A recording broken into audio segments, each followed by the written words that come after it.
So guys, welcome back muli sa aming channel. So for this video is nakita nyo naman sa title natin ngayon is ito yung mga ginagawa namin ng mga pangdepensa sa pabago-bagong panahon na ulan init ngayong panahon or ngayong buwan na to, month of May, June to July. Ayan yung mga panahon guys na umuulan tapos umiinit na naman. So yan yung mga nagiging sanhi kung bakit yung ating mga alaga is nagkakaroon ng problema.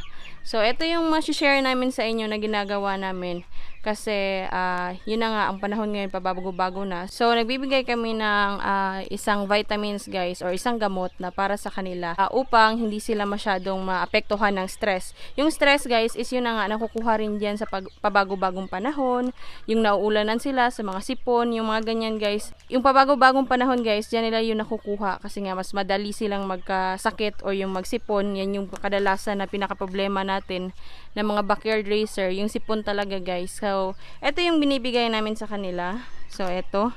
Disclaimer guys ha, hindi ko to ini-endorse sa inyo. Ito lang yung nasi-share namin or ito yung ibabahagi ko sa inyo na ginagamit namin. So, nasa inyo pa rin yan kung susubukan nyo itong produkto na to. Pero disclaimer, hindi kami binayaran o anuman. Ito talaga yung ginagamit namin. So, isa siyang vitamin. So, ayan makikita nyo dyan yung mga makukuha na vitamin sa itong sachet na ito. Ayan, from sagupaan siya. So, nasa likod yung mga ating mga safety precautions or kung magkano yung mga formulation, yung mga paano siya timplahin and everything. So, nandyan. So, ito yung ginagamit namin guys. And isa pa, hindi namin siya ginagamit na palagi, na yung tipong ngayong panahon na tag-ulan tapos init, ulan. Hindi namin siya ginagamit palagi. Ina-alternate lang namin guys kasi hindi naman sila sinisipon dito.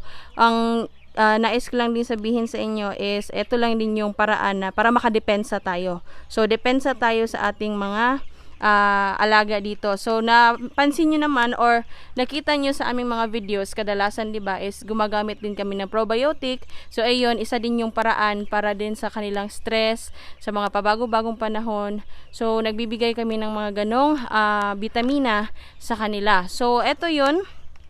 At saka yung probiotic, at saka yung tubig. Ayan, alternate lang guys. Hindi namin promote dito na palagiin nyo. Kasi yan lang din yung ginagawa namin dito sa amin. Curious nga pala kung ano yung kulay ng ating sagupaan na ganito. Yung water soluble powder. Is eto siya guys. Kulay dilaw siya or yellow. Ayan. So katamtaman lang yung ibinibigay din namin. Na yung tipong tama lang yung pagkadilaw niya. So, ayan. Makikita nyo naman yung dosage sa likod. Ayan, nandun na yung mga indikasyon kung paano siya gamitin. So ayan, bibigay na natin sa ating mga sisiw. Ayan, anti-stress. Yan, yung paraan namin dito na ina-alternate namin sa aming mga iba't ibang ginagamit na vitamins dito tulad ng probiotic na kadalasan talagang ginagamit namin.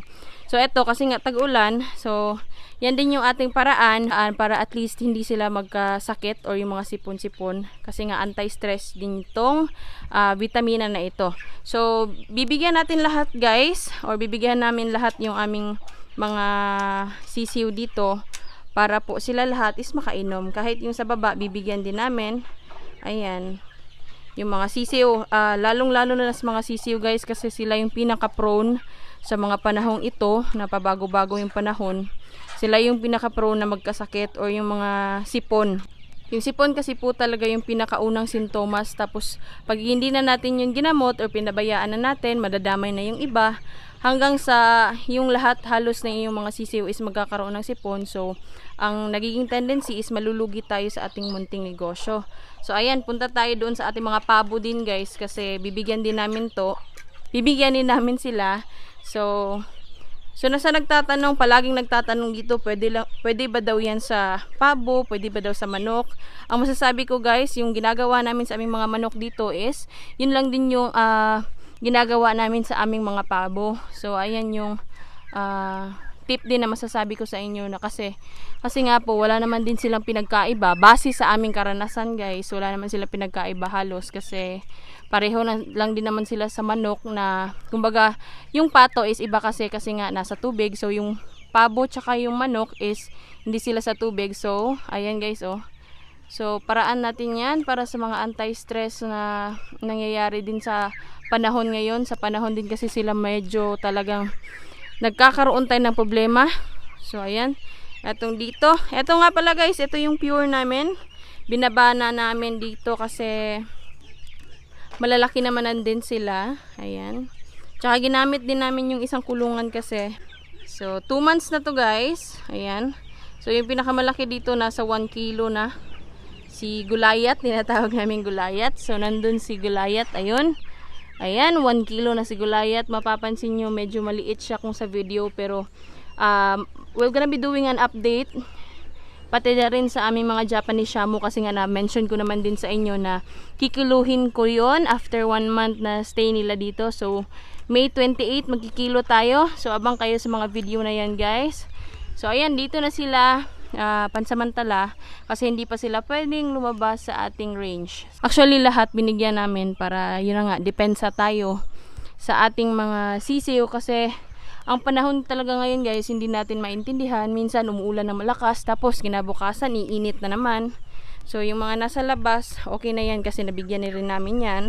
Nga pala guys, merong mga dosage and administration kung paano natin ibibigay sa ating mga sisiw ang ating sagupaan na ito, yung may vitamins na Selectrogen Plus MVM, yun yung pwede nyo isabihin sa ating mga agrovet supply, yung Selectrogen. So ito yung binibigay namin. So nga pala, meron din ito yung sagupaan na 20 pesos, yung binibigay namin na ayan, na anti-stress, ayan sa kanila. So sagupaan po yun. So meron din kami yung palagi namin binibigay dito is yung King's Vita Plus po. Ito yung palagi namin binibigay. So nakikita nyo na to sa aming mga videos, kung tulad nung previous video ko na unang sisiw pa lang, unang pugad pa lang sa kanila ng mga sisiw is ito na yung binibigay namin hanggang sa lumaki sila, hanggang sa pwede na silang i-market. And also guys, meron siyang ayan, meron din siyang mga dosage sa likod. Kung ihahalo nyo sa feeds or kung ihahalo nyo sa tubig, ayan, makikita nyo na yan dito guys. Ayan oh. Sa 5 kilo ng feeds, merong isang tablespoon ng King's Vita Plus. So ito is 65 pesos po to siya guys. Ayan, 65 pesos ang mabibili mo dito. 65 pesos dito sa amin guys ha. Disclaimer nga pala kasi iba-iba tayo ng probinsya or iba-iba din yung mga mga agrovet supply ng mga prices. So ayan, nga pala pwede siya sa mga manok, sa baboy, sa kabayo, sa baka, sa goat, halos lahat siya guys.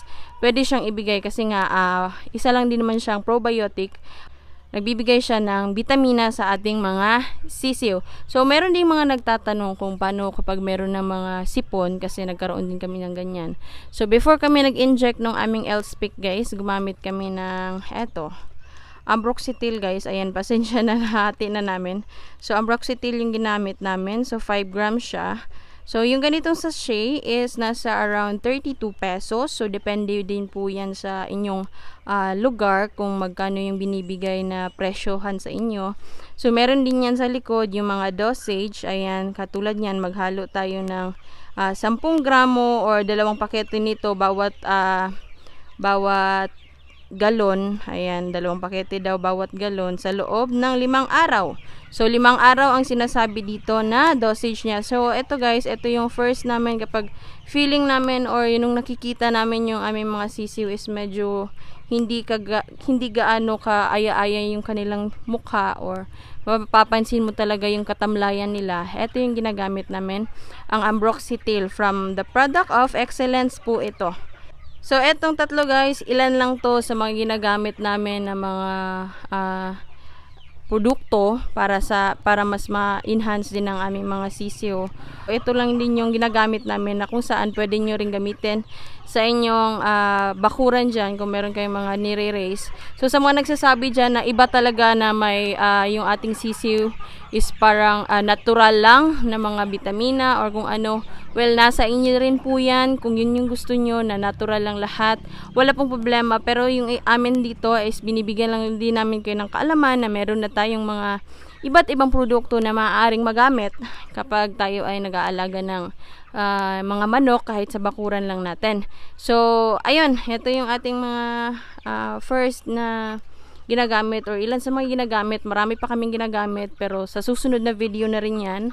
So magtanong kayo about sa mga medisina na pwede nating ma-shoot or pwede naming ma-share din sa inyo na kung ano-ano din yung mga medisina na pwede natin gamitin sa ating bakuran. So, ayan guys, bago ko nga pala din makalimutan, shoutout muna tayo sa ating mga viewers dyan. To Sir Rodel Macred Cleod Recana, to Sir Joey Espinosa from Banate, Iloilo.